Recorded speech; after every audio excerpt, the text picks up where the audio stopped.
Boa noite. É mais um programa Noite em Destaque com Peter Belisário. Mais uma vez com o professor Marcelo Lambert. É uma entrevista muito interessante que nós tivemos e vamos dar sequência a tudo que ele sabe. Eu achei interessante a gente ter mais um programa. Ficou muito curto aquele espaço, professor. Primeiro eu queria agradecer. Eu que agradeço. Ótimo. Agradecer a FIG mais uma vez pelo local. Muito obrigado. Professor Ari Badini, professora Ossana, foi minha professora. Bom, professor, vamos... professor é historiador, publicou alguns livros, né, professor? Sim. Escritor, né? E existe uma matéria específica sobre símbolos, sim, da qual você é um especialista. Sim, dentre as especializações que eu busco, né, o estudo dos símbolos sempre me chamou muita atenção, justamente porque nós temos espalhados pelo mundo símbolos iguais, né? E esses símbolos, eles estão espalhados por territórios que nós nem imaginamos, né? Como já falamos, inclusive, naquele outro programa, sobre a questão das pirâmides, por exemplo, elas... símbolo, né? Sim, ela nosso inconsciente, paira... Exatamente, está no inconsciente de todos, né? E dentre esses símbolos, nós também encontramos, por exemplo, a própria cruz, é um símbolo que é um símbolo universal, nós já encontramos em vários outros lugares, né? Nós temos simbologias que nos questionam, inclusive, como que elas foram constituídas em tempos diferentes, com tamanha semelhança, sendo que eram povos diferentes, né? Será que isso está no coletivo das pessoas? E aí vem esse questionamento. Será que nós, enquanto seres humanos, produzimos esses símbolos e esses símbolos são universais? Né? E ele remete a quê? Porque, na verdade, Peter, o que é o símbolo? Ele sempre é carregado de uma informação. Ele é um tipo de linguagem. Então, aquele símbolo, ele quer dizer alguma coisa. Então, aquelas pessoas que constituíram, na verdade, elas queriam dizer alguma coisa. Entendi. Na questão das pirâmides, o que significa uma pirâmide? Para uma sociedade ela significa uma coisa, para outra ela é um outro motivo. Naquele outro programa que nós passamos, por exemplo, citamos uma pirâmide como um calendário. Sim, sim. Né? Eles não conseguiam ainda descobrir o papel para fazer, fizeram na pirâmide. Fizeram na pirâmide. Não, mas enfim, a pirâmide, por exemplo, qual o significado da pirâmide? Olha, ela simboliza a eternidade. Vida eterna. Ou seja, em qualquer um dos continentes, ou seja, na África... No Egito, você encontra isso, né? No caso específico do Egito, tá na África, você encontra aqui nas Américas, você encontra na Ásia, você encontra em outros lugares do mundo. Ela tem sempre um vínculo com a questão da eternidade. Por isso que algumas pirâmides, não todas, elas eram utilizadas como câmaras mortuárias. Pois né? Porque ali, na verdade, era um espaço de transição para a morte, para uma passagem para a morte. Um portal. Um portal. Algumas pirâmides maia, por exemplo, eles, além da pessoa, ela era mumificada e ela era colocada nessas pirâmides, eles colocavam inscrições como se fossem regras, como se fossem informações para que ele pudesse vencer a morte. Entendi. Percebe? Então, ela tem toda essa função. Né? A pirâmide, além de ser esse símbolo da eternidade, tudo que ela tem construída para cima, geralmente ela tem construída para baixo. Então ela tem conexão com o cosmos e conexão com a Terra. A pirâmide é aquela que capta a energia telúrica e a energia cósmica. Então, dentro da pirâmide há uma convergência de todo esse pensamento. Aqui a discussão não é se a energia existe ou não. Entendi. Mas do ponto de vista filosófico, a pirâmide ela representa essa convergência. Né? Porque foi feita lá há milhares de anos. Sim, vai fazer um desenho animado novo, um filme novo, tá lá. Ela sempre aparece. E tá no nosso inconsciente, a pirâmide. Sim. A banda de rock vai fazer um disco, tá lá uma pirâmide. Sim. Enfim, é um assunto que... Sem contar... ter a complexidade da construção de uma pirâmide. Positivo. Né? Lembrando que o que ela tem para cima, ela tem para baixo, e essas construções, elas estão aí até hoje. Elas resistem ao tempo. Eu costumo dizer que as pirâmides, ela se caracteriza como um símbolo teimoso. Né? Os mundos, entre aspas, se constrói, se destrói e ela permanece para mexer com o nosso imaginário. Não, é fantástico. Não, isso, né? Elas ficam ali, né? Elas intactas, estão lá. perfeito design, né? Para qualquer elas não caem. Artista moderno, para qualquer arquiteto, tá lá, moderno, fantástico. Elas foram construídas. Vai ter uma questão conosco, né? Sim, né? sim. E elas foram construídas para a eternidade. Nossa, sabe? fantástico. É diferente da nós, parece que a nossa civilização, ela constrói para ser destruído, né? Entendi. Esses povos, eles construíam para a eternidade. É meio como deixar no DNA da humanidade, isso está cravado no DNA. E os símbolos, que eu estudo já há bastante tempo, através desses símbolos o homem vem deixando suas mensagens, acertos, erros, mas as causuísticas de símbolos em vários lugares que nos chamam muita atenção. Entendi. Professor, no outro programa a gente abordou, por exemplo, os maias. E uma das coisas que surgiu foram que os maias tinham várias cidades, Isso. né? Enquanto que os incas havia uma diferença que era um povo único. Era um império. E um império.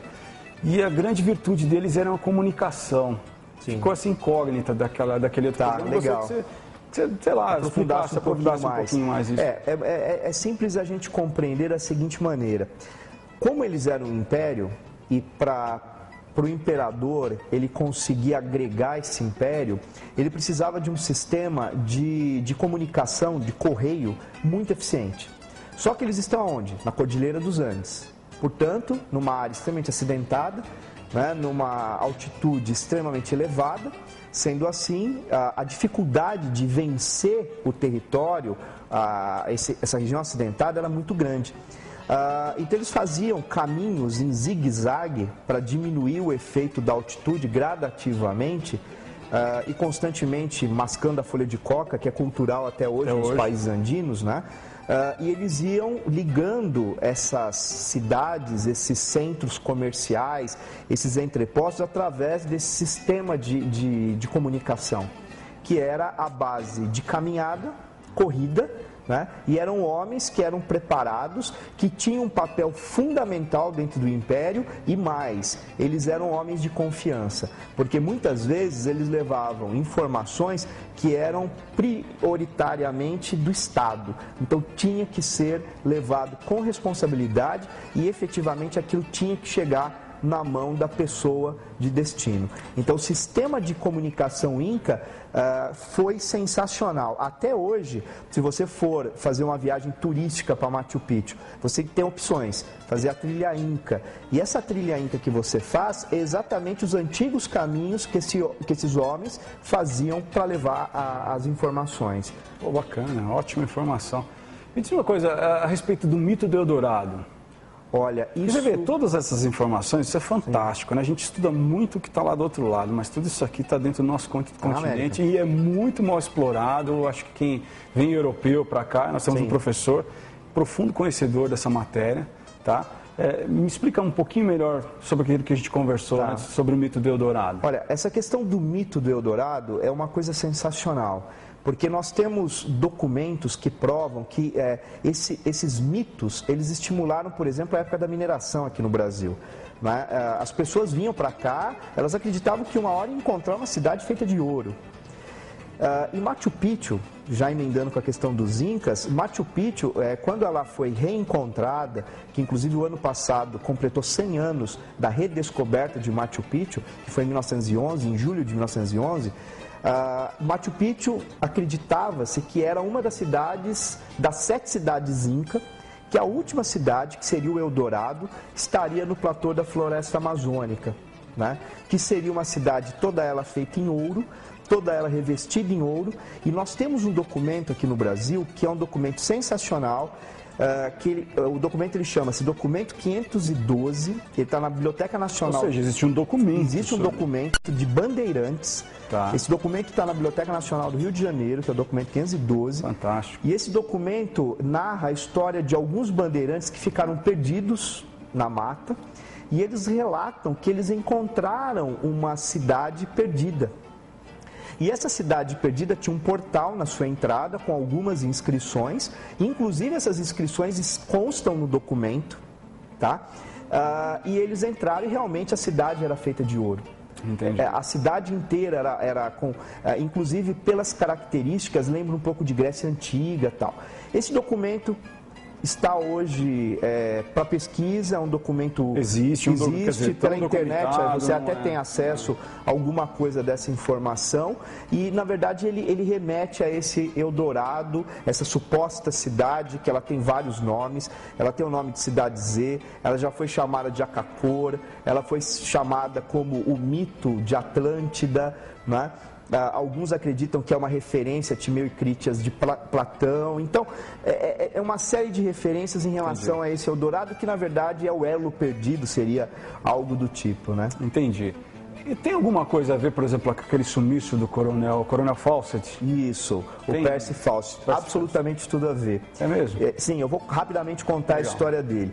Ele era um militar inglês que estava prestando serviço para o exército britânico na Índia, no momento que a Índia era colônia britânica, e ele conta uma história que quando ele desembarca na Índia, ele acha um totem em um determinado momento que ele está lá na Índia, e nesse totem tem algumas inscrições, inclusive na internet quem pesquisar vai ver esse totem.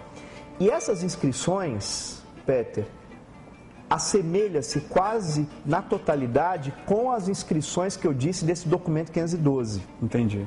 Isso fez com que ele tivesse um foco voltado para a América. E ele vem prestar serviço para o governo boliviano e depois brasileiro para fazer limite de fronteiras entre Brasil e alguns países da América.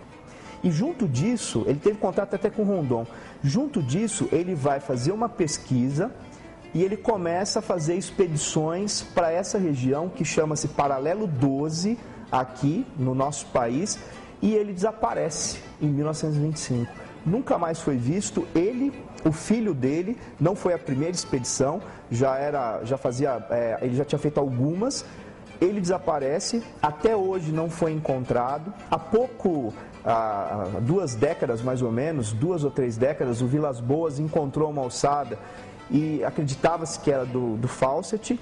Foi mandado para a Inglaterra, fizeram o DNA e não foi provado que era ele. Porque desapareceu ele, o filho e um amigo do filho. Entendi. Buscando essa suposta cidade que ele chamava de Cidade Z e que supostamente era o Eldorado, que talvez existisse, sim ou não sabemos, mas no platô da floresta amazônica. Ótimo, uma fantástica história. Agora, só para completar, se isso mexe com o imaginário das pessoas ainda hoje, imagina você na época dos bandeirantes, imagina você no século passado, o quanto isso mexe com o imaginário das pessoas.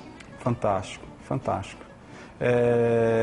Professor, eu só queria que, assim, lógico, a gente sabe que é extenso, mas, por exemplo, de uma forma breve, como que foi o declínio da civilização maia? Se é possível, sim, de uma forma breve. Eu vou te passar... É um apanhado geral, pessoal, de tudo que a gente viu. A gente foi nos maias, incas. Hoje a gente deu uma volta bacana aqui. Eu acho que o objetivo até da pauta hoje é essa, ser uma coisa mais solta, né? Isso. Olha, a questão do declínio, eu vou te enumerar algumas possibilidades possíveis. Uma delas, guerra entre as cidades-estado.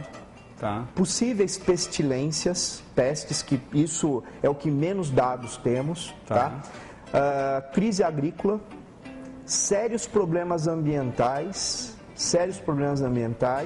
e como ambientalista é uma coisa que eu estudo muito essa questão, e uma coisa interessante, que você vai ficar impressionado, para fazer um degrau de uma pirâmide, apenas uma pirâmide da civilização, derrubava-se 25 árvores. Uau!